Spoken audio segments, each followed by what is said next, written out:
My dog never growls at me. Not once in the 12 years I've had him. But that morning, when I tried to leave for work, he planted himself in front of the door.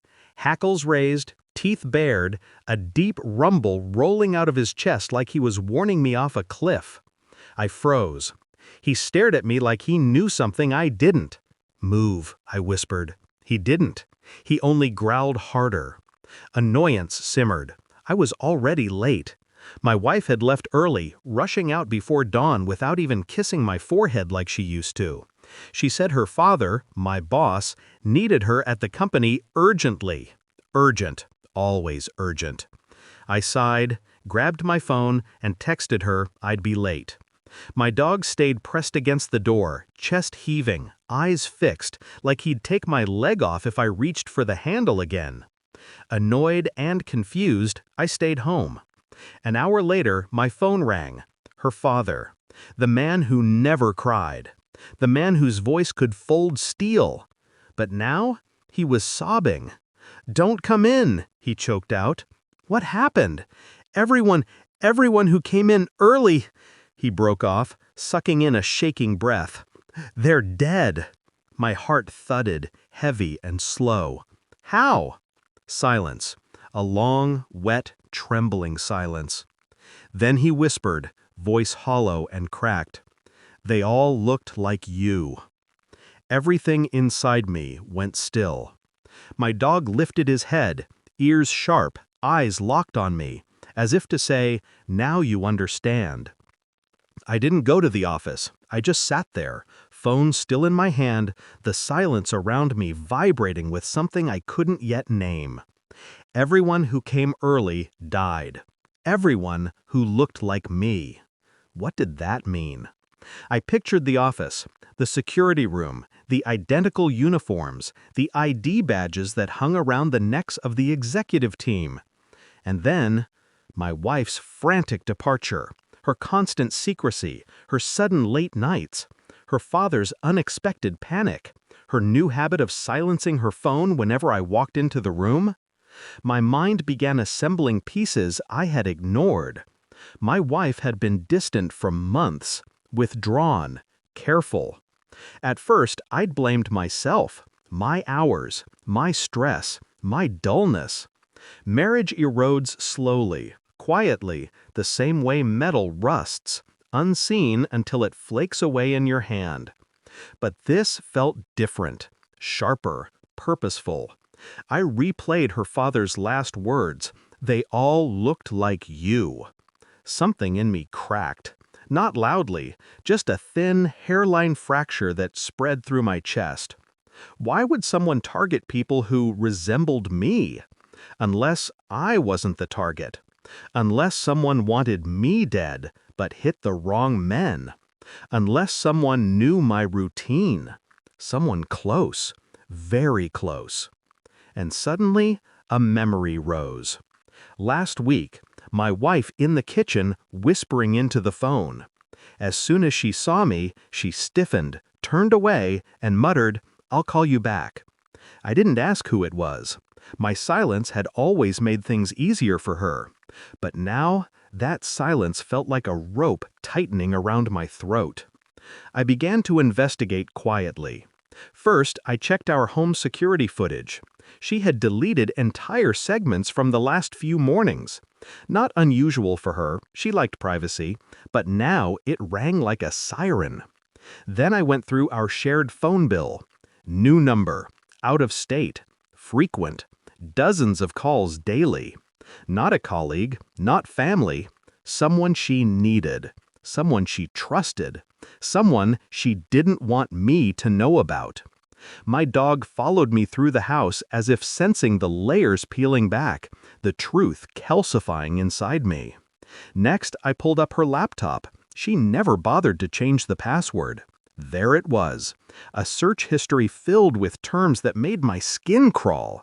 Poison symptoms, fast-acting toxins, how long until cardiac arrest, undetectable in autopsy. My pulse slowed, not sped. Cold adrenaline dripped down my spine. She had been researching death. Not murder, not violence. A clean death, a quiet one she thought no one would question. Then I saw the last entry: work schedule, executive team arrival times. My hands went still. She wasn't trying to kill the team. She was trying to kill me. And she almost had. My stomach dropped as my dog nudged my leg, whimpering softly. He knew. He had stopped me from leaving, stopped me from walking into a room full of corpses meant to include mine. A strange calm settled over me, cold, efficient, lethal in its clarity. Someone else had helped her. She was too careful to act alone. The unknown number, the deleted footage, the secrecy. And then it hit me.